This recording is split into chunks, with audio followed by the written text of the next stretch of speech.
प्रणाम मिथिला, हम श्वेता झा आइ एकटा बहुत पुरान भोले भंडारी के गीत लग उपस्थित भेलहुँ हैं।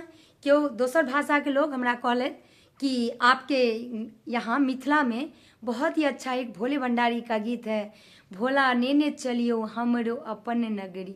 कहलहुँ नेकी और पूछ पूछ, ई गीत हम ही गाबि लै छी। हमरा सिंह विद श्वेता चैनल पर जे गोटे नव नव छी सब्सक्राइब जरूर कऽ देब और कमेंट में लिखब कि केहन लागल। हर हर महादेव के जरूर लिखब, से सुनू। कि बाबा नेने चलियो हमरो अपने नगरी, यो दानी नेने चलियो हमरो अपने नगरी। अपने नगरी हे अपने नगरी, अपने नगरी हे अपने नगरी।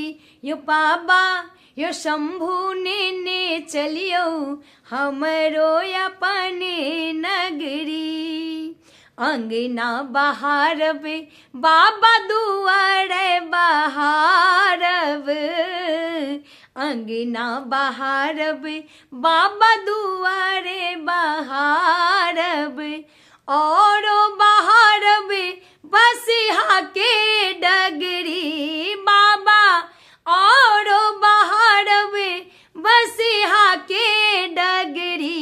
यो बाबा यो दानी नेने चलियो हमरो अपन नगरी। यो शंभु नेने चलियो हमरो अपन नगरी। अहीं के नगर में बाबा गंगा नहाएब, अहीं के नगर में यो बाबा गंगा नहाएब।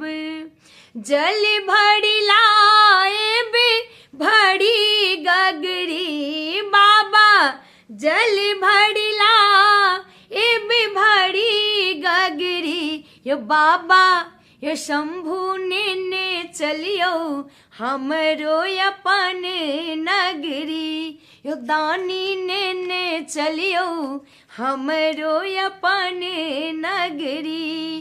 कार्तिक गणपति गोद खिलाएब, कार्तिक गणपति गोद खिलाएब।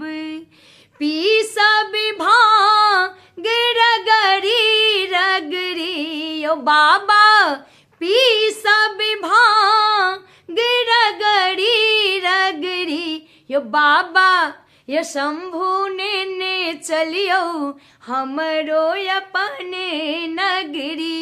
यो दानी नेने चलियो हमरो अपने नगरी। साँझ सवेरे बाबा झांकी निहारब, साँझ सवेरे यो बाबा झांकी निहारब।